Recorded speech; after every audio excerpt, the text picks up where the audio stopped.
5, 4, 3, 2, 1. What's up, everybody? Welcome to another episode of Quarantine Genius Brain Podcast. Yeah. We got another special guest once again, that quarantine guest, Khalif Boyd. You know what I'm saying? Because I keep 6 feet apart. We've been around each other since the beginning of quarantine, man. Yeah, man. It's been rough. It's fucking like 100 degrees now in Pasadena. It went from 60 degrees and raining to about 100 degrees. It's hot as shit. Yeah, man. It stays at like 80 at midnight and 75 at 3 a.m. and it kicks right back up to 90 the next morning. I've been sending these clips of one of my favorite shows ever, and I actually got put onto the show by Tim. It's called 90 Day Fiance. Oh. 90 Day Fiance is the most irresponsible show you will ever see in your fucking life. And usually I don't like reality TV shows. Yeah. Like reality TV, it's not my shit. I think it's just because of the times. There's just like what else can you watch to like deviate or go away from like typical television? It's mindless TV that I like. Yes. Because I think sometimes like, we try to watch film or whatever. Sometimes it's just too heavy. Like I can't watch that shit. Yeah. But 90 Day Fiance specifically is only for this guy named Big Ed. Everybody knows who Big fucking Ed is. Big Ed is this guy. He has, I think it's something called like KFS or something like that. KFS, yeah. Some kind of syndrome. So now initially when I was cracking jokes about this fool, I didn't know that he had a condition, right? You didn't know he had a condition? I just thought he was short and fat. Because I know like short and fat people, true. he just looks short and fat. Yeah, true. Because people with KFS, if you guys see it, Google that his syndrome up. I don't know. Let me look that shit up. I don't think it's called KFS. I feel like I'm fucking it up. I think it is. But I think it is. It's called thick neck syndrome. So I think because in my elementary school that we had this kid named Robert. And he was this black kid, and he had an identified. And then like I remember the teacher brought us in because a lot of us were picking on him. We were like, he has a condition. We had a condition. Like we had to have it. Yeah, I know. We got intervention. I was like, oh shit, I didn't know that because like he kind of looked like Big Ed. We just called him Humpty Dumpty. Oh shit.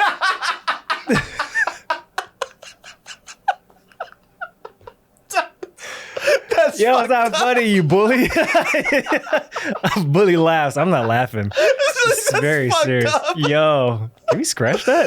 No. Y'all call him Humpty Dumpty?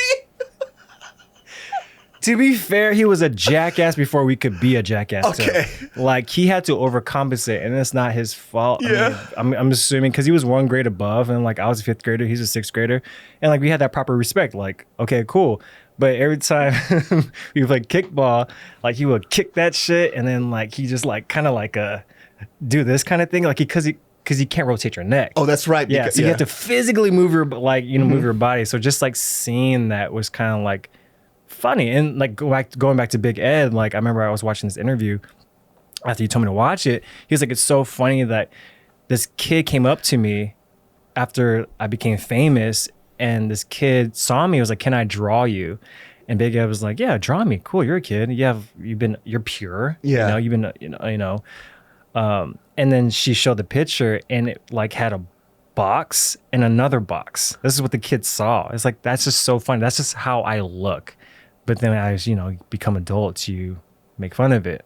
Humpty Dumpty is a really good diss though. Like. As kids, that's a pretty accurate diss. That's what I was like cracking up about, because when you said Humpty Dumpty, I imaginally pictured Big Ed. But here's the thing. Big Ed, if you look at a picture of him when he was younger, he looked good. Yeah. His KFS is not as severe as I think other people's are. Because when he was younger and he was fit, it just looked like he had a wrestler's neck. Because I looked up pictures of KFS, and I know what the syndrome is, or the bone disease that they have, because other people who have it, it's a lot more severe. They're kind of like tilted over a little bit. It's way thicker. So when he said he had KFS, I didn't know what that was, and I had to look it up. I'm like, oh, it's this. This is the thing that people have the ailment. Because what happens is when KFS, I guess like a couple of your vertebrae become fused. So from C1 through C5, I believe, and I think a couple of them become fused, so they have limited movement in their neck, and they have a barreled chest, and they have a thicker neck. But his doesn't look that bad if he lost weight, because when he was younger, he was a stud. Oh, true that. Yeah, true that. Right, because when you saw it didn't look like probably your friend that you saw in elementary school. Yeah, he didn't. I was gonna have a bully moment, but I'm not gonna go there. No, I'm not. No, I'm not. No, it's so interesting though, because when you watch 90 Day Fiance, he looked like the damn. I have to do because he was mean. He was a bully. Okay. whatever. I don't mean to shout, but he was a bully too. He just looked like, those aliens from Mars Attack. Yeah, okay. All right, go on. But I know Me. Yeah. And that's what he sounded like too. Think about it. Big Ed is so interesting. So I started like digging deep into the 90 Day Fiance thing. Did you see the video, the Instagram live of Rose talking about Big Ed? Nah. She was like, She has an Instagram?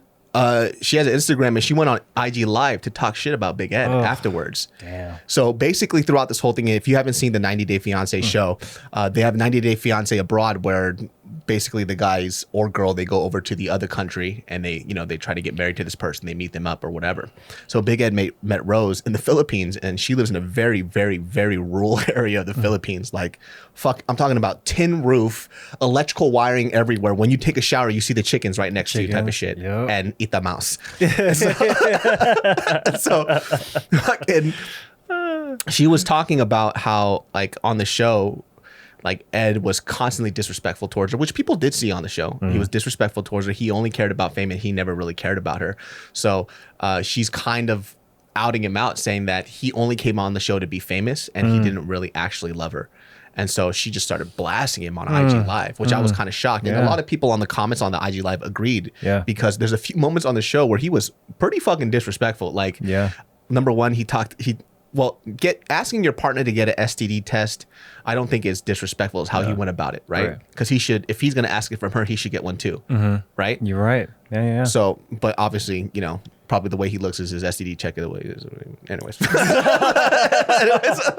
Yeah, I mean, he did say he hadn't been in a relationship for like 28 years or something like that time. Since his divorce, and the dating has been really difficult for him. And it's just funny that he's been so aware that he might have that assumption about overseas. Yeah, exactly. So he was like, you've been fucking around a little bit and you definitely have an STD. Right. He asked her to shave her legs because he didn't like her leg shape. Did you see the part where he asked her to fucking use, when he gave her mouthwash and a toothbrush and toothpaste?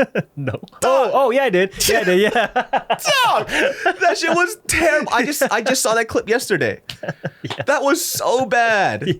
He's like, well, I don't think she knows that maybe her breath is not as good as she, plaque could cause heart disease. I was like, come on, bro. Yeah. So first of all, the creepiest thing ever is that he first gifted her with lingerie. Already creepy. You just met her for the first time. And then he gifts her with mouthwash and toothpaste. And then he finds out that her bad breath isn't from her teeth, because if you look at her teeth and her gums, she has great teeth. Like, she brushes her teeth all the time. And she even says, like, I brush my teeth. I actually have an ulcer. So that's where that acid is coming from. It's like the ulcer in her stomach, which I've had an ulcer, and that shit is the smell of like acid in your gut. And you smell that shit.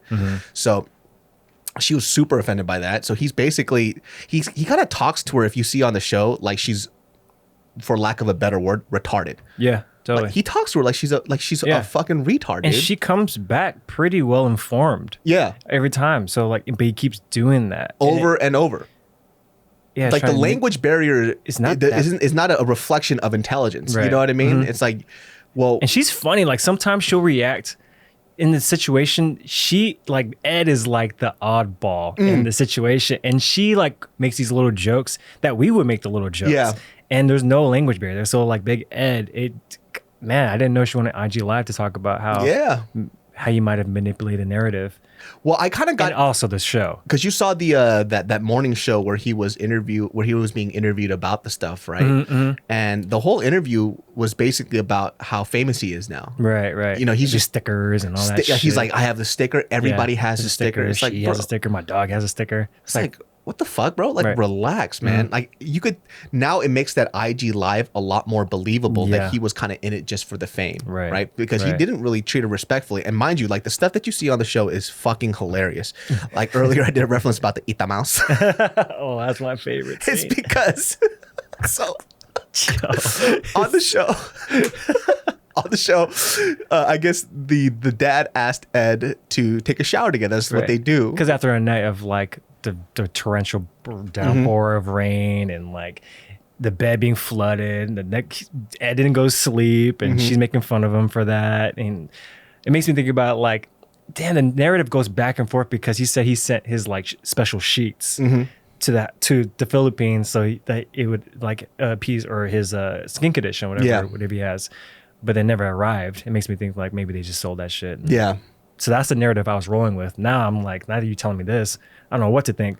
Who knows? Because he was saying that he was sending he sent like $5,000 worth of gifts to her. Yeah, and none of that shit arrived. But then it's 5 hours away from Manila. Yeah. Yeah. So who fucking knows? Yeah.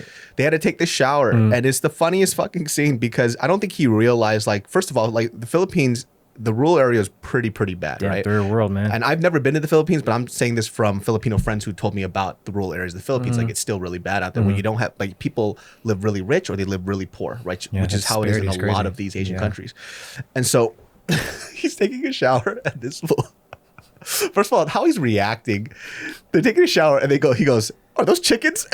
And then it's just like a chicken coop right over here.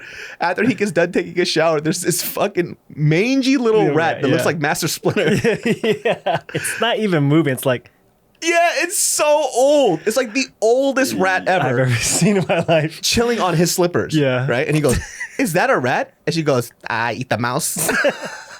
Eat the mouse. I think it's a mouse. That shit was like that, man. It was huge. He goes, it's a rat. I know, maybe. And she starts clowning on him because she's like, oh, what the baby? Yeah. He's such a baby. Right. Because her reality of what she lives in is just her everyday. And then what he expected was something completely different. It was kind of crazy when I saw that shit. But Her living conditions? Her living conditions was totally. crazy to me. Right. It also like because I've never seen it. And that was the first time I've seen like these really harsh conditions. And it makes me think about like my best friend, Mark, who they had like this exodus where like 10 of his relatives like flew over. They put him up in this apartment complex. And our apartment complex is a 2-bedroom with like 10 people. Damn. So two people were sleeping in the tub. People were sleeping on the bottom of the kitchen. People were like a bunch of people in both bedrooms. I'm like, man, this is crazy. And every time they would ask me like, can we borrow your weight scale? And then, I guess that's like a common thing. So they go weight the thing and like send all their shit back to the Philippines. I'm like, man, this is rough. You know, when we go to, like, even when my mom used to gift basic stuff to like people in Korea because USA made stuff is more regulated than it is like in Asia and China. So for example, they would ask us to send them like Centrum. Like, from Costco. Yeah, the big fucking Centrum things. Did you have to like send that shit to like, it's weird, right? I mean, I didn't, but I've seen it. I was like, why? Yeah, it was like basic shit, like Centrum, Pedialyte, all this other random stuff. Yep. And it was because they don't trust like the stuff that they get from China. Wow. They said like the stuff from China or whatever is made in Asia isn't as regulated and it's pretty bad. And like they want American brand stuff. So my mom would send like fucking Flintstone vitamins and shit. I'm like, what? They don't want this shit. Yeah. My mom's like, no, this is the stuff that they want. Wow. So they would have to package like suitcases full of stuff. And when we went to Korea, we had to fill that shit up and bring it over. Yep. He would come over like every other week. He's like, yo, Daddy Clip, can I use your weight scale? And my dad would be like, no, you can't use it. You already had it, Herbert. No, you can't. My mom was like, "Go take it. Just go ahead. Just go ahead. I know the situation." Yeah. That's so funny, man. I mean, with the fucking what's it called? He didn't last in that area for too long because remember he also has a skin condition where he gets like super irritated. Yeah, some kind of dermatitis shit. And then he had to sleep on the floor with his clothes. And there was a scene. The way that they edit the show is fucking funny. The light goes out and he goes, well, that's great. He had so many of those moments and he slept with his head on the wall. And then they went to the pig farm. Oh, the piggy farm. The pig farm was piggy farm. He was just dropping the food all over the place. Oh shit, I'm so sorry. What do you expect when you put plastic bags on your shoes, bro? Like just wrap it up, man. Just wrap it up and let it go, dude. Yeah. You buy some new shoes. The fucking crazy thing was the dad sleeps right next to the fucking pigs. Yeah, dude. With the cargo slats. And he just sleeps right next to him. Yeah. That's fucking insane. He was funny. Have you seen any of the other episodes? I'm caught up, bro. I mean, I guess the next episode comes out tomorrow. Did you see in this season who do they have? They have Big Ed, they have who else? Big Ed, I don't know their names. They had Usman Elisa. Baby girl, baby love, baby love. She's fucking mean, dude. She's really mean. She's fucking mean to that guy. Yeah. Like the amount of disrespect she has towards him is unfucking real. It's so funny because she treats him like the stereotypical assumption you would have about a Nigerian. Yeah. But he's like the sweetest Nigerian. Yeah, he's super fucking sweet. You don't trust me? Yeah. Why don't you trust me? Yeah. They had that, and then there's this other episode that I saw where there was I was telling you about this, but it's the guy. His name is Caesar, and Caesar is in love with basically this Russian catfisher, and he doesn't understand that he's being played, and he's so madly in love with her because she's very fucking beautiful. She's like the classic blonde hair, blue eyed Russian girl that you would think from as a call girl or whatever, and clearly she's not interested in him. And one of the first things that they ask, like the camera person asked, they go. He goes, well, she sends me videos and she loves me. She goes, hello, my husband. I miss you very much. And she goes, has she ever said your name in those videos? And he goes, no. So she doesn't say, it's just generic stuff. So she definitely has a few guys that she's sending this out to. Right. But he doesn't believe it. He just is madly in love with her. He thinks that he is the only one for her. They've been together for 5 years is what he says. And they had a mediation where when the show was done, this was probably a previous season, where she came up on a video thing, and he goes, we've been together for 5 years. She goes, we've been together for about 2. You know, like all the information isn't working together. And he's like, well, I'm just going to call it off. And she's like, call what off? Basically, and they're like, oh, did you love him? She goes, I loved him. I love him. That's so sad. He sent her about like $4,000 a month or some shit like that too. That's so sad. The catfish. Have you ever been catfish? Hell no, dude. Well, when I remember like Craigslist back in the day. So there was that scam where if you send me $1,000 or whatever, I almost did that shit when I was super, super young. Dude, what were you buying? I was buying an MP3 player. Right? Okay. And then I think I know what you're talking about. It's like the carding. Remember the carding? Yeah, like, it's like a fake because you didn't even need like So I almost did that shit and I didn't last minute. I was like, this is a little fishy. I don't get this shit. And I stopped doing it. And then after a while, like I got another email from the same dude. He was like, okay, well, how about this? Like, I'll send you the MP3, just keep it. He goes, I just need you to send me $1,000 and I'll send you 10,000 because I need, all the other shit. And I was like, oh my God, this is getting ridiculous. Yeah. And I told him, I was like, how about this? How about I send you $5 and then you send me this? And we just started going back and forth. After a while, you could tell he was getting fed up because I was just fucking around with him. But people used to get catfished a lot. Like, I think the telemarketer calls, they still do it because it works on old people. Yeah, totally. I think old people get scammed all the fucking time. Yeah, because they don't work computers and they're removed from that. It reminds me of like this woman who works who lives in my boss's complex, and she was like super scared and came over and I was like, hey, where's your boss at? I'm like, he's next door. It's like, okay. She goes over there and then I hear the conversation and she like gets this email saying like, you need to send me like $5,000 worth of like Target gift cards or else they'll give up my social security number, which they got. And so she went to Target and like did that shit. It's like, what the fuck? You're like 45. Oh, dude.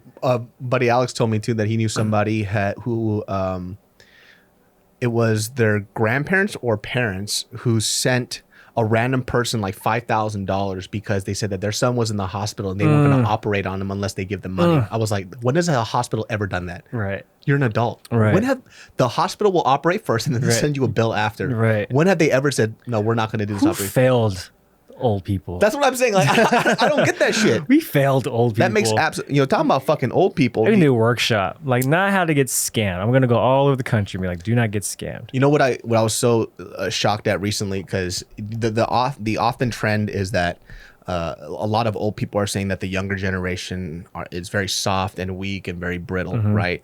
But the COVID is actually proving the other way around, where all these old people are the ones that are a little soft and a little brittle and a little weak when it comes to stuff that they can't do anymore, right? And I think that shows like that weird perspective flip, because there's this group, specifically in South Pasadena, there's a group of older people where they have a group called COVID is like free, like COVID-19 or free COVID-19 or some shit like that, right? Or some kind of revolution, and they are partying and they're getting together in spite of COVID, saying that their freedom is being stripped. Right. So if you look up online right now, there's a couple of clips of people talking about, number one, COVID-19 is the quarantine is basically a form of slavery. It's crazy. That shit is so fucking wild. They're comparing doing a quarantine to slavery. They're saying that their natural rights and their freedom is being stripped, right? Yeah. And I think I understand to a certain extent where yeah, it's kind of tough that we're not allowed to do the stuff that we're normally supposed to do, right? And they're quoting the Constitution or whatever our natural rights, but that's not depending on if it's like a national disaster or something like that. That's when things switch up a little bit, right? But at this point too, it's only been a fucking month. Like I think it just hit a month recently, and people are already freaking out. Yeah, I mean, you just can't tell Americans they can't do shit. Yeah, it's odd. Can't tell American to do it. Yeah, I think everybody in all the other countries are like, okay, cool, we'll wait this out. That's what I'm thinking. Cause like, how are other countries handling this? Like, it's hitting their economies, I'm sure, obviously, but I haven't heard of stories of like, we need to open up the economy again, like small essential businesses, and like trying to differentiate what is essential and what is. Yeah, because I understand to a certain extent because a lot of businesses have closed down, and so we have to worry about our economy. We have to find a perfect medium, right? Because we can't always live in this perpetual fear of having the. I mean, the main issue is that we don't have a vaccine. Right. So if people kind of read and they do their research, I mean, who knows how much of this is true or not, right? But people are comparing COVID to the flu, right? Which is a false comparison because of number one, the flu has a vaccine. So we're not as worried about it, right? We're still learning more about it. Exactly. Yeah. We don't know anything about COVID right now, COVID-19 specifically. Right, COVID-19, originally, when it first came out, when we did this podcast, we talked about, it'll live on cardboard for an hour. And apparently that's not true anymore. Yeah. You don't even need to wipe down your stuff anymore. It's like, what the fuck? Today I just read that like, younger people under 40 are more prone to be asymptomatic to it. But the people who have contracted the virus, they can be healthy enough to bypass the repercussions you would get from the lungs, infections of the lungs, but it will later on form into clots. And so they're finding more younger people getting strokes because of COVID. That's crazy. It's like, what the fuck? So my best friend Gabo actually told me about this when we were talking on the phone, where he was talking about like COVID has like a propensity that as a blood coagulant or some shit like that, which is why it's causing these strokes. Right. So the crazy thing is, and what people don't understand, and they're like, well, they're making comparisons to the flu or whatever, and the reason why these comparisons don't make sense is because we understand the flu. Right. We understand that virus. There is a vaccine for it. There is no vaccine for this, and they're still finding things out about this. So if we kind of ignore and we let it run its course, it's not the same. And they talk about, well, people get the flu every year. It's a seasonal thing. You're still making a false comparison because of how the infectious rate of COVID is like 10 times higher than the flu. Like this is not conspiracy. This is just facts, right? Like I don't remember the exact term, but like how fast and how quickly you can get COVID versus the flu is like times 10 or some shit like that. So they're making this comparison of like, only this amount of people die from it, but we don't know enough about the virus right now, which is why we're trying to make sure people don't do this going out shit. And so people can figure it out first, get a vaccine, and then move on. Right. They were making this comparison about it to in Sweden. I guess they're trying to do something called herd immunity. And you guys could read an article about it, right? The herd, I guess they're allowing people of a certain amount of groups of people to stay. So it's like, I think it was like 25 or some shit. You guys could fact check me on that. But they're allowing people to hang out in groups again, but it's still a limited number, and they're doing herd immunity. And so I just saw a couple people on Facebook post this shit. They're like, see, this is what we need to do. I read the article. So the article says that they're not allowing just people just to go in whatever large groups that they want.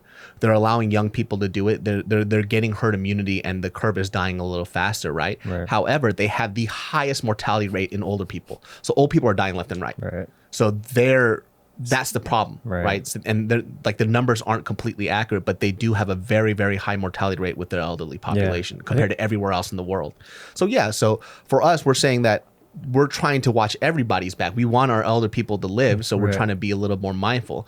Yeah, you could do what Sweden's doing, but California or like certain parts in the United States, we're doing a very good job in terms of like mortality to how many cases there are, because we're being mindful of these things. If we're like, fuck it, let's just get it and live and let these old people die, then fine, whatever. But people get these hot takes of these articles. They don't even read the whole fucking article, and they're just posting it on Facebook. It's like not really going deep into the article. Yeah, because the person who posted it wrote like, see, like this is how Sweden is doing. And I read the article. I was like, you didn't read the article. They said that their elder population is dying. They still don't know how to figure this out, but it's still a very risky thing to do, and the more safe thing to do is to do social distancing and be aware of this. Yeah, it's the herd immunity thing I heard recently. I don't know if it's the thing with Vegas. Did you hear about Vegas?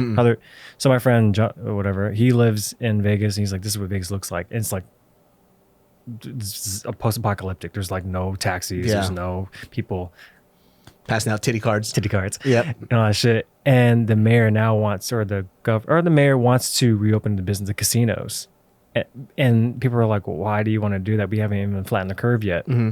It's like, well, I'm willing to practice opening it up. And basically what she was saying is like, I don't mind my people to be the control group. Damn. For herd immunity. For her immunity, yeah. That's fucking crazy. So like whatever happens. Like we want to show that it's better now. So let me open up my casinos, get business going back up, and just see what the Vegas science would holds. be the worst place to do it. The worst place. So many groups of people. Number 2, very old population there. Bunch of old people there. Just smoking. And a shit ton of smokers. Yep. They're the worst people to start this off. Insulated, all that shit. Yep. I heard Alaska doesn't have any cases of COVID though. Really? Yeah, Alaska has like no cases of COVID or some shit like that. Shit. Or maybe I might be confused that, or no cases of deaths or some shit like that. Oh, that's yeah. Which is very fucking interesting. And then all the prisons have COVID, which blew my fucking mind that COVID was in prisons. I guess it has to come from visitors and the guards and stuff like that. Right. But they don't have any like medical Protection, attention for that shit. PPE and all that stuff. You said something shit about what? Like there was like a judge that released a bunch of like minor. Oh yeah. So that new Wale music video, I wish I knew. I think it's Rikers Island, maybe. Maybe. So it was under the CARE Act. Yeah. Where like if you're not in jail, do you know the CARE Act? No, I could look it up. I fucking forgot what it was. But if you're in there for a petty reason, Yeah. then this judge this judge saw this music video by Wale called Sue Me, and at the end of this music video, Wale puts this prisoner in there and he's talking about the situation inside, I think it's Rikers or some prison on the East Coast, saying like there's no medical attention given to these prisoners.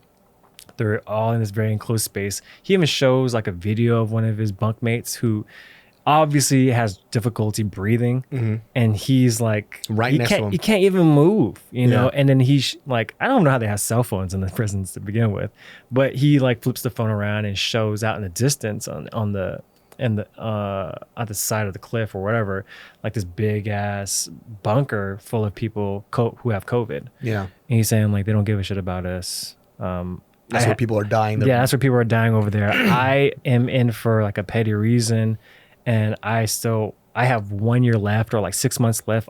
I may not even get to be out because they're not taking care of us in here in COVID. So judge saw it and then wanted to find out who he was and whoever else was under the CARE Act to be released. Damn, that's crazy. Yeah. From a music video. For a music video, yeah. It's weird when I see. I just never thought that it would have affected the prisons like that, but I guess it makes sense because it's in a confined space, dude. I'd be fucking scared shitless if I'm in a prison and then my fucking roommate, my bunker mate, has COVID and I just got to chill there. That's fucking frightening as hell, dude. Yeah, man. I can't do prison, man. Yeah, man. Fuck this COVID, dude. I'll die in prison, man. I'm not one of those people that would survive that shit. You're not made for it? Huh? You're not made for it? No, I'd be a bitch in the first day. I'd be fucking, I'd be assed out the first day. You see that one movie with Adam Sandler? What's it called? The remake that he did of that one film where he went to prison. He was a football player. Remember Tracy Morgan was a gay cheerleader? You remember that? No. The Longest Yard. I didn't watch that. You never saw The Longest Yard? No. Bro, that's just fucking funny. I thought you were going to say Any Given Sunday, but he wasn't in that. No, it was The Longest Yard. It's where like Tracy Morgan's a fucking gay cheerleader. Oh, no. And this was like sucking people's dick. Oh, and shit in no. the press. He's Fucking like, Tracy Morgan. Tracy dog. Morgan fucking funny, Crazy, dude. I'd be Tracy Morgan, dog. You be a good Tracy Morgan, dog. When we were talking about 90 Day Fiance, we were also having a conversation about like the times like people have been bullied or how many times people have been bullied in their lives. And the funny thing is, like, when I look back at fucking bullying, I can almost recount every time somebody tried to bully me. Like I can almost remember it like it was fucking yesterday. Like we were talking about, remember back in the day they used to do that shit called flat tires, and so that's when somebody would walk behind you and they would step on your shoe, causing your shoe to fucking come out of your shoe. I used to hate that shit. And there's this kid, call him MJ. His name was Michael Jordan. Shittiest person that ever played basketball. Not the actual Michael Jordan. This guy, Michael Jordan, fucking sucked at basketball. Mexican kid. Fool kept on flat tiring. Wait, hold up. A Mexican kid named Michael Jordan? Michael Jordan. All right, go ahead. Yeah, his dad was a cop. His dad was a cop, and then he kept on flat tiring my shoe. And mind you, I was like a new kid in the school. So when I was in third grade, I got removed from that school from, too much violent shit. And then I went to a different school called Isabel Jackson School. So Isabel Jackson Elementary, I went there, and I was like the little odd kid out, right? Like I didn't really fucking know anybody. And obviously when that first kid comes in, specifically the way I looked, I was ready to get bullied. But this kid was already a dweeb. And when a dweeb tries to bully me, it's like, that's the last person that's going to fucking bully me. You know what I mean? Mm-hmm. But I remember he kept on flat tiring the back of my shoe. And I kept on telling him, stop doing it. And in my mind, I always said this, they only get 3 warnings. It's like 3 warnings. And that means that I just got to start swinging because I just hated getting bullied. And so this kid who was already somebody who got bullied is trying to bully some other kid. It's like, who the fuck do you think you are, man? We in the same team. Like we're the ones that get bullied. You're trying to bully me? Minorities, bitch. Like, what the fuck? We're supposed to rise up? Yeah. This guy kept on doing it. And on the third one, I just turned around and I socked him right in the solar plexus, like, blow, right in the middle. I remember that shit. Because I only remember to punch somebody right there is because this other kid named Brian in the previous school that I was in sucker punched me and he hit me right in the middle. And I remember getting punched in the solar plexus and losing all my air. So I was like, oh, I remember this shit. Now I know where to sock people. Yeah. So I turned around, no questions asked, and I said, boom, dude, right in the fucking gut. And then he got all the wind knocked out of him. He started gasping for air, just crying. Oh, shit. And then I think her name was Miss Gilkinson. She grabbed me and just started dragging me to the office and just fucking threw me in there with no questions asked. I hated getting bullied, but I loved socking people for it, though. That was my shit. Man, I definitely didn't even... Yeah, I mean, like... Because I was so ethnically ambiguous and, like, my elementary school was predominantly Mexican. I could chameleon and look Mexican.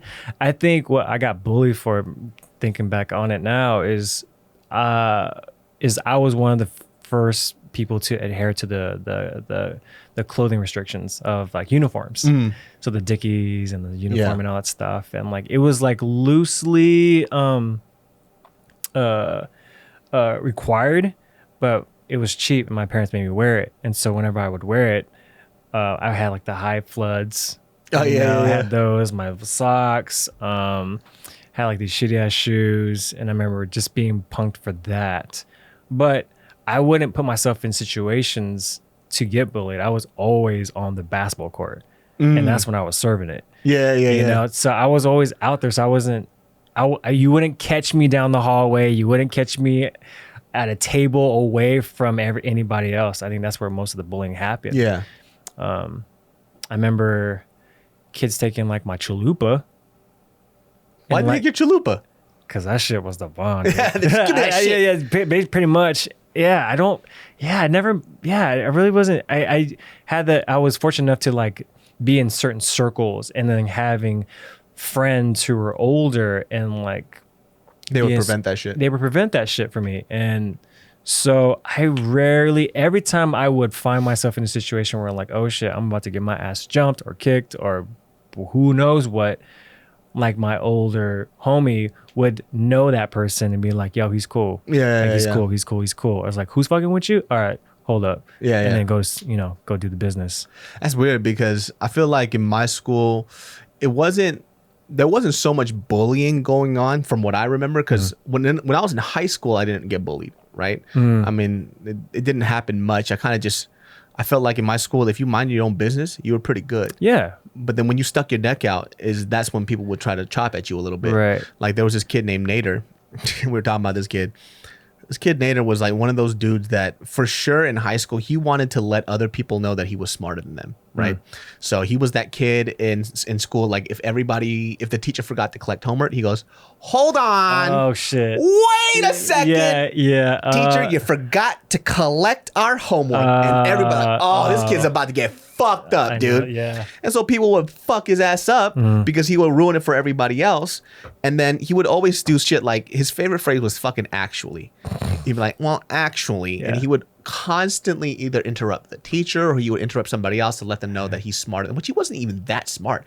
His grades were whatever. It's like, dude, you're dumb. You're just as dumb as everybody else. Shut the fuck up. Right. But he would always get his ass beat and he would kind of play victim, but it's like nobody's really telling you to fucking talk this much. Like if you would just shut the fuck up, people wouldn't stomp your face out, dude. Just shut the fuck up. I remember that kind of triggered me a little bit. Only because in pre-algebra, I was flunking class, and I was on my chances of playing for the team, for basketball team, was in jeopardy. And so my dad was tutoring me, and he would not let me go to sleep until like I would do my homework and then do extra homework. Like he asked my teacher for like extra problems and like made sure I understood the lessons of that week, so that when the test came around, I would pass that.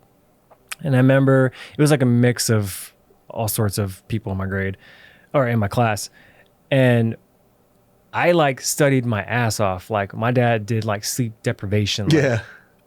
And I remember I just fucking obliterated the curve. Like I think the highest you could get was like 100, and I got like 125. Like the extra credit, like 125.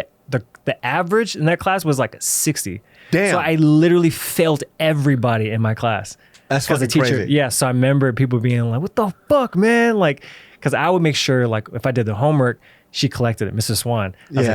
I was like, actually, you forgot to collect the extra homework, and here's extra credit, and this and this and that. And I remember, like, the upperclassmen who failed, and we're in pre-algebra, we're like, "Fuck you, I'm gonna fuck you up." But then I would tell Mark Repeater and like Charles, and like, I'd be set. He's like, "I need to get on the basketball team, right? Motherfucker, I'm failing, dude. I need this shit." I'm the person you think in an all predominantly Asian high school, because I went to, from 7 to 12, it's like 1,000 students, and the majority of people were Asian. Like you would assume the black kid, the black kid would fail and we're good. But then I'm the last person who That's fucking funny, dude. Like bust the curve, They probably were up. They got their ass beat at home for that shit. They were like, actually the highest score on the test, like the average was 65. The highest score was 125. And they're like, who the fuck got that shit? And I was like, oh shit. And then Miss Swan was like, good job. I was like, bitch, you better shut the fuck up. Everyone just looked at me. I was like, oh fuck. Yeah. That's fucking funny. I've never been at the top of a curve of nothing, dude. That was my first and only time. Oh really? Yeah. Just because your dad was just beating that shit into you. Yeah. But isn't that crazy though? Like when you really do study though, how well you can do. That probably pissed your dad off even more. Yeah, he's like, you have the potential. You could do this. That was with me and the SATs. Like so when I did the SATs, I got a really, really good score. And then like my school's not really known for its academia, right? A lot of my friends who got into really great colleges, their SAT scores weren't anywhere near mine. They just were very good at the grade parts, so following instructions really well. My parents used to take me to this thing called, it was SAT schools. They used to always send the little Korean kids to SAT schools. Yeah. Me, being the smart ass that I am, hated that shit. Didn't study for it at all. And you went to the schools? So my cousin would, I would go with my cousin, and then after my cousin graduated, I still had to take SAT schools still. My best friend Gabo used to take me to SAT schools, but what I would do is I would get there, and then teacher Mike would go into to his office, and when he went to the office, every time he went to the office, I would move the timer 5 minutes. Right, so the class would only end up being about like 35 minutes. What the fuck? And then we would leave, and then he only found out about it like towards like I think like the last couple weeks. And he was like, "Have I been letting you guys out early?" I'm like, "No, man, like we good." Yeah. But I didn't study for that shit at all. But then I did really well in the SATs because I just took the pre-SAT book and I just went over it like 6 or 7 times. And then when I got my SAT scores, my dad was happy, but he was fucking pissed. And then he beat my ass because he said that I only proved how lazy I am. I got my ass beat for doing well. Yeah. So he was pissed that I did well in the SATs because I could have done that well in school, but I chose not to. But I hated school. I fucking hated school. Did your dad bully you? What? Did your dad bully you? I'm pretty sure he bullied me. Yeah. Well, I mean, I put it like this, and I mentioned this before on a podcast. It's so different when we talk about parenting styles and what money and poverty have a big influence on parenting style is what I believe, right? So when I went to college, I remember having a conversation with a couple of my friends that I met over there, where they were talking about how they were punished, right? They would get sent to their room. Their parents would chastise them or whatever, right? And I was like, well, how the fuck did your parents have time to do that shit, right? Because my parents didn't have time for that shit. Right. Like if I fucked up, they would correct that behavior quick with a fucking sock to the face. Oh, Jesus. And I'm like, okay, maybe I shouldn't do this anymore.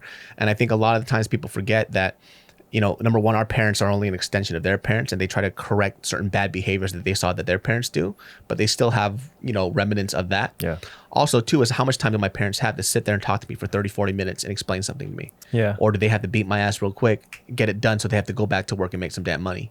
So, but I think my dad definitely did the best that he could, and I think my mom did the best that she could too with the allotted time and money that they had. Because I specifically remember when they started making more money, how much nicer they were. Like, they were still fucking harsh, but when we were stressed out the most with money is when my parents fought the most, is when my dad used to beat me the most. It's because they were just stressed out.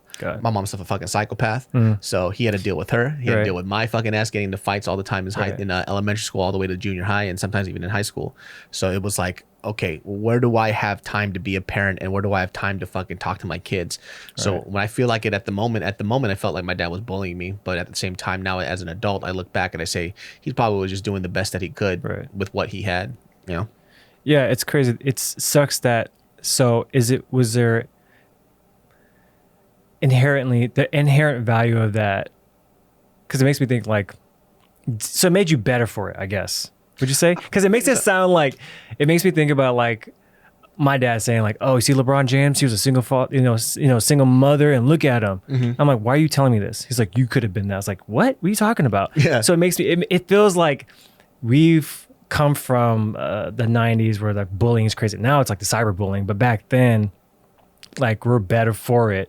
And so it makes it sound like war vets. Yeah.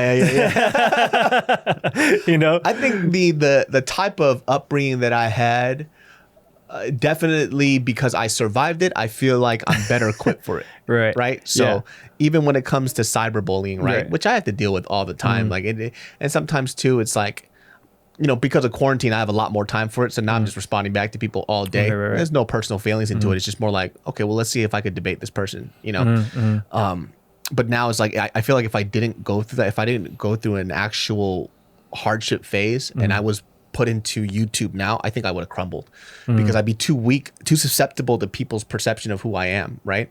But I think because I was younger and we did go through the whole bullying phase of other people, right? Minus the, cyberbullying and shit, and then, people trying to beat us up, jump us, whatever. I feel like the stuff that phases me only phases me a little bit compared to how other people deal with it. Totally, yeah. Because the way I see some other people deal with stuff and they tell me about their problems, it sounds dumb to me. It's like, yeah, it hurts your feelings, but why are you dwelling on it so hard? Yeah, totally. Yeah. I don't know why I'm thinking about that quote. Why am I thinking of a quote? Bro, I don't know if it's Buddha or Nelson Mandela. He's like saying like, if you hold onto a grudge, it's like drinking poison and expecting another person to die. That's just tight. Yeah. That is what it is. That's exactly, because it eats away at you so much. Mariel and I got into a little argument the other day, and I literally felt like I was getting COVID because I was mad. I was like, oh shit, this bitch is fucking up my immune system, dude. Because I was getting so upset, right? Like I got so upset at her. Like there was no yelling. It was just more like, you made me mad. And then I went into the car. I was in the car for like 3 fucking hours. Came back inside. Couldn't even look at her. I was so upset until she apologized, right? And went upstairs and everything. I started feeling like sick. I was like, oh shit, I think I got COVID. I think this anger is like fucking up my immune system. Go get the thermometer, baby. Yeah. And then she was like, okay, I'm sorry. And then I started feeling better. Yeah. And that's what it feels like. When you hold these grudges, it starts to eat away at you. That's why some people don't understand. When you apologize to somebody or you forgive somebody, you're not really giving into what they want. You're actually healing yourself, right? When you forgive somebody, it's a gift to yourself saying, I'm going to let your bullshit go. Yeah. And I'm going to move on. Yeah. Because that's the hard part. Like when some people, like I know a friend too, where she still holds on to stuff that happened in like elementary school to her. Right. And so when she talks about her past experiences, it feels like it was just yesterday. Damn, and it's poisonous to her. Like she gets fucking red and mad. And I'm like, it happened when you were 4, bitch. Right. Like, yeah. That's really unfortunate that she feels that way. I mean, it's just so crazy that from kindergarten to 12, we spend most of the time with our peers and we're trying to figure this shit out, and our parents are busy doing their own things. And now we have to make sense of it 20 years later. and being like, oh, that's what was going on. Like, is that an ongoing cycle? I think we're a little more informed now with therapy and stuff like that, because it's like, it's think or swim. Like, if it doesn't kill you, it makes you stronger. But now it's like, no, it's killing people. Like, kids are like hanging themselves and suicide. Like, we have to talk about it. Like, is it the school system's responsibility to have that oversight? Or are they just trying to get this money to make sure their seats are filled in and get money from the government? Or like, whose responsibility is it? You know, because it makes us better at the end.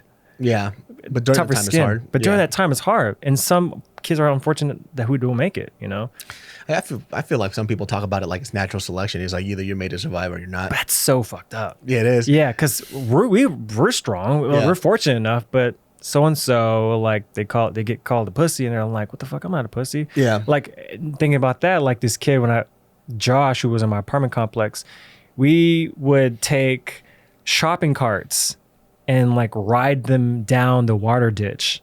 That's the most hood thing I've ever heard. I used to do that shit too. Elder Creek. Oh shit. Ours was fucking, what was it? I forgot. Carson Street. Yeah. Go down that thing and just like either do that or get a surfboard from Thrifties or Save On, whatever, and like wax the staircase and like just launch down. Yeah.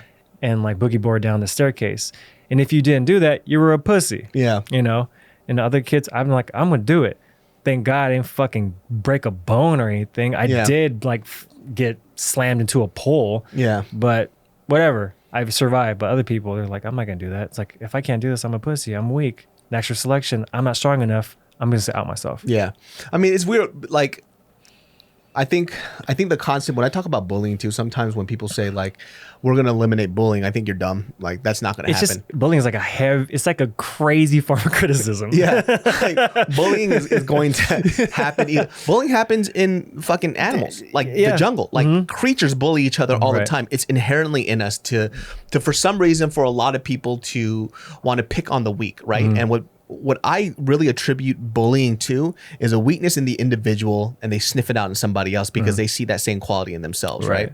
It makes them feel stronger that they could loom over this other person because of something that's going on in their personal life. It sounds like some kind of hippy dippy bullshit, but it is really true because I talked about the story the first time I tried bullying somebody and I felt like shit after because I wanted to know what it felt like to bully somebody else. Right. I wanted to be the bully because if I was going to be bullied, then I want to be on the other side. And when I did it, I felt like trash. So I never really did it again. Right, David, you have empathy? I was like, yes, I do.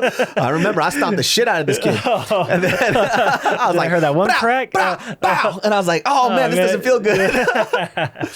But because if we even look even deeper than that, people don't even realize why a lot of these like Asian gangs formed back in the days. Like a lot of these immigrant gangs formed because they were told that they didn't belong in this country. They were bullied because of their food, the way that they spoke, the way that they dressed, how they were, what they were eating, everything, right?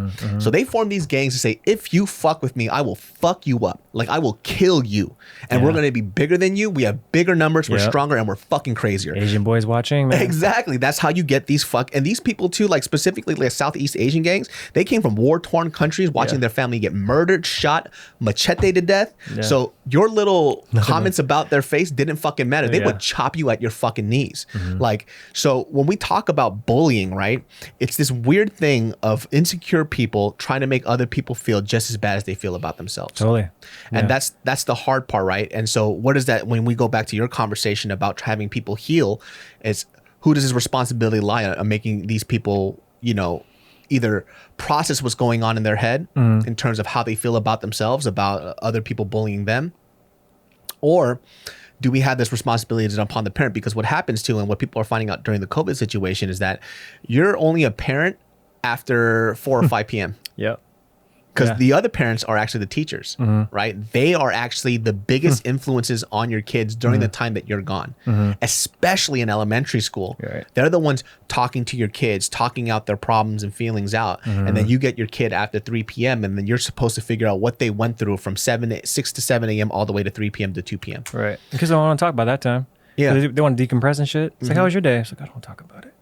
I think it's very important, and a lot of the times people forget too that a lot of the teaching comes from being at home, right? So like I'll use my example for instance. A lot of Korean kids that I know don't really talk to their parents, they just don't. Like, not even just Korean. I'd say a lot of like Asian kids that I know don't talk to their parents.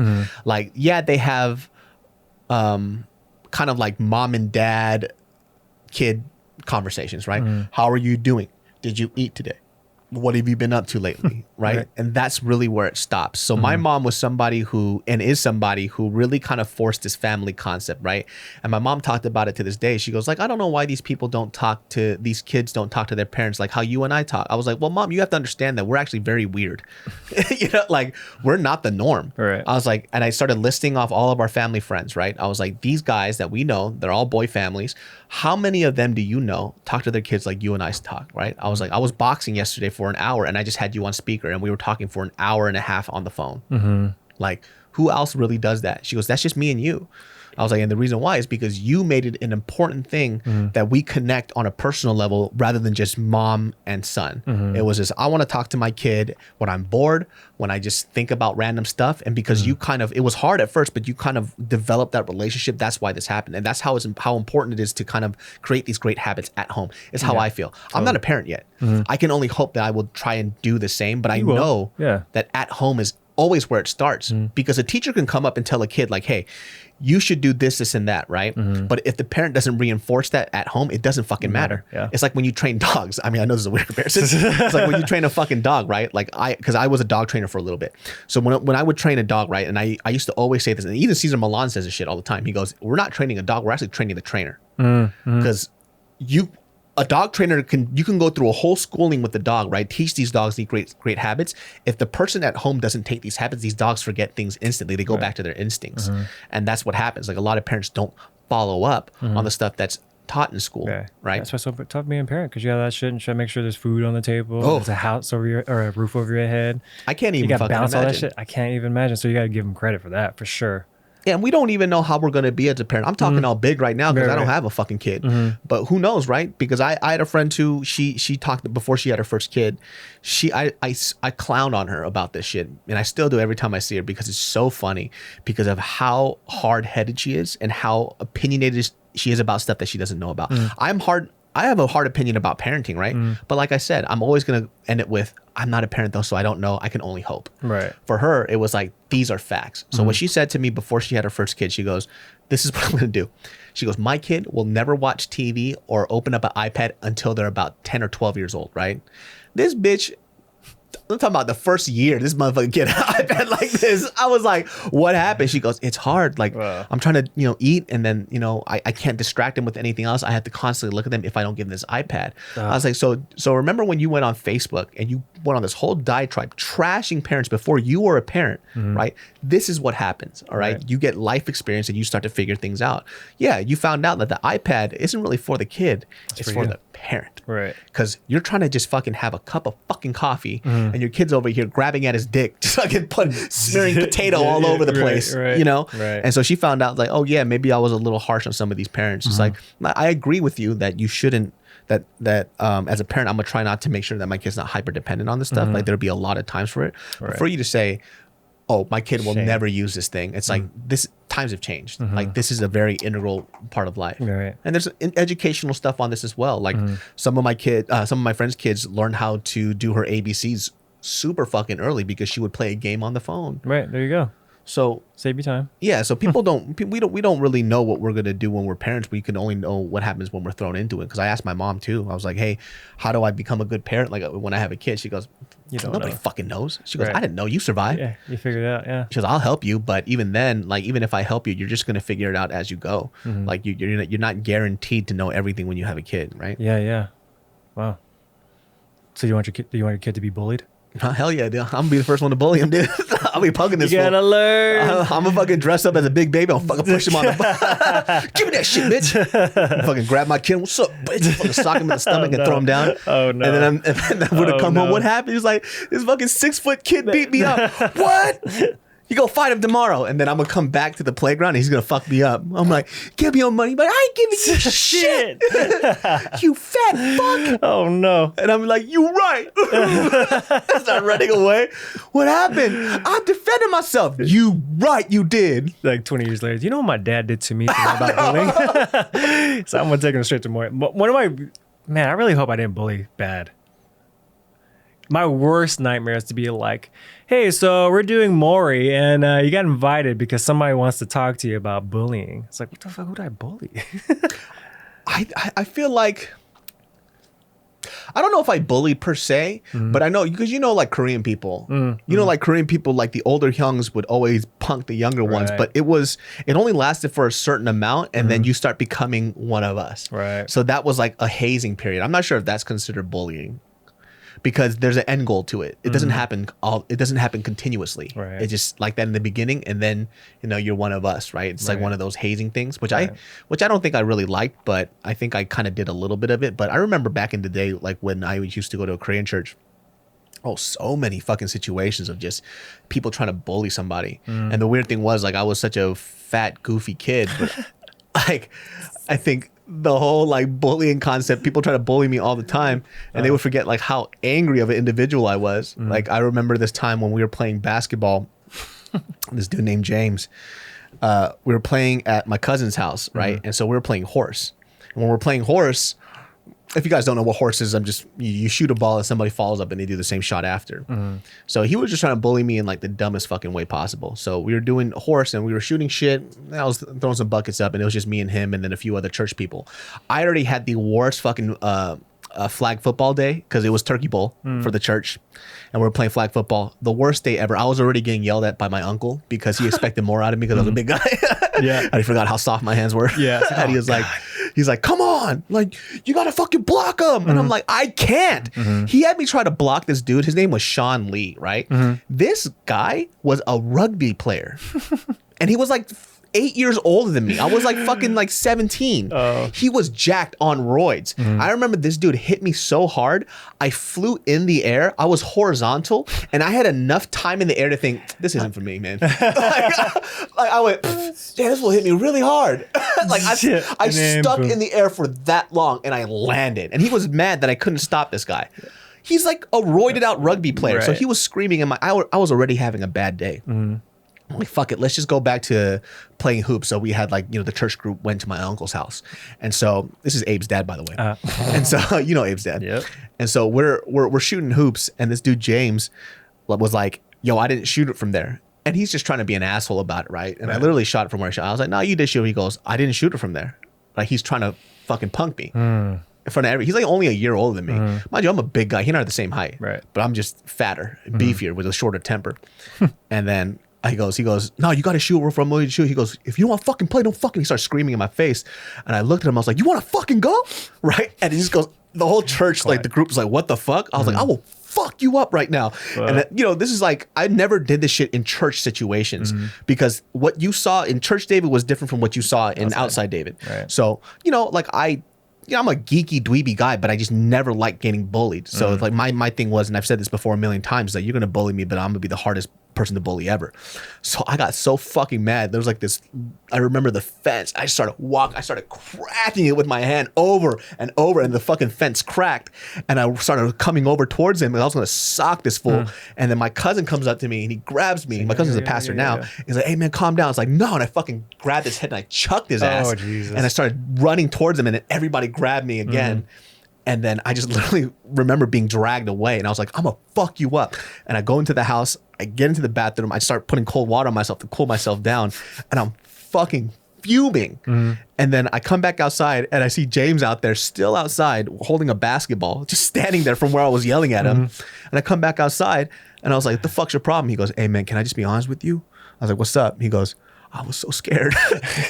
I start dying laughing. I was like, what do you mean? He's like, the only thing I could think of was like, you're in front of the door to the house and the back door's locked. So I got nowhere to go. Yeah, I'm done. Yeah, he was like, I'm so sorry.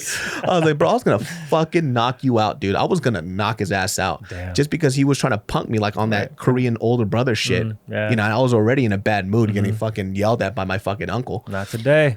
Not today, motherfucker. Not today. But all those like bullying instances, I feel like, I wish I didn't have to go through it, but I felt like it did make me better at dealing with situations. Yeah, there's definitely an inherent value to that for sure. Yeah, like I feel like it made me like stand up for myself. Now it's not aggressive, right? Now it's like, I'll stand up for myself in a way of, you know, conducting myself better. Like I won't get angry like that anymore. That doesn't happen. That's more of like, if I get angry, it's more, I'll always turn it in a way to make it more funny. Right. But, you know, back in the day, it did save my ass a lot, because if you grew up in a very bad area, the moment somebody smelled weakness on you, you were just going to be that bitch for the rest of the high school year. Right. That's it. And somebody like me who's loud and opinionated, if I had to stand up for myself because I had a big mouth. Right. So it's like, oh, he's that geeky kid, but he's a geeky kid. If you put your hands on him, he'll throw right back at you. Right. You know what I mean? Right. It didn't work out all the time. I got beat up quite a few times, but Damn, you're a bully nerd hybrid. I'm a hybrid, dude. I'm like that hybrid, weird hybrid mix. It's like, he's that fat dweeby kid with glasses, but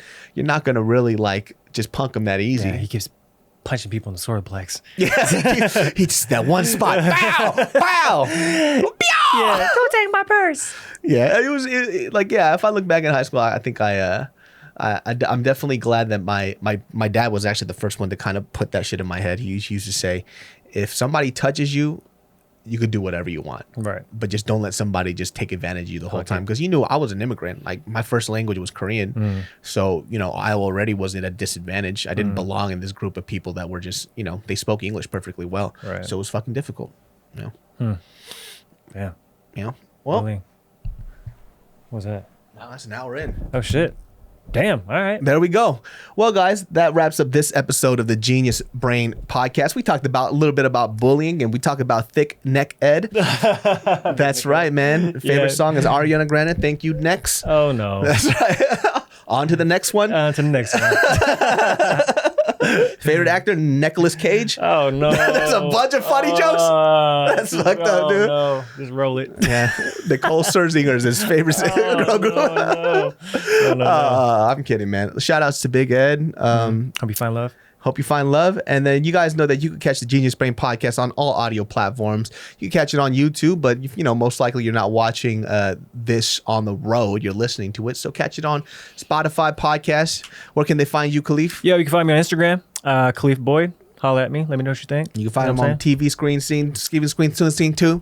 TV Screen Soon 2. Yeah, you know, it's happening. Full blown actor. We about to make it big. You know what I'm saying? Watch out for us. That's like the most hood thing to do. You know, we about to be out here. You feel me? Yeah. We about to be the next Stay big. tuned. Stay tuned. Dollar sign. Yeah. Dot. Red 100 tag. Yeah. Exclamation red mark. Exclamation red mark. Gang. Yeah, man. That's right. But I'll see y'all next time. Peace. Peace.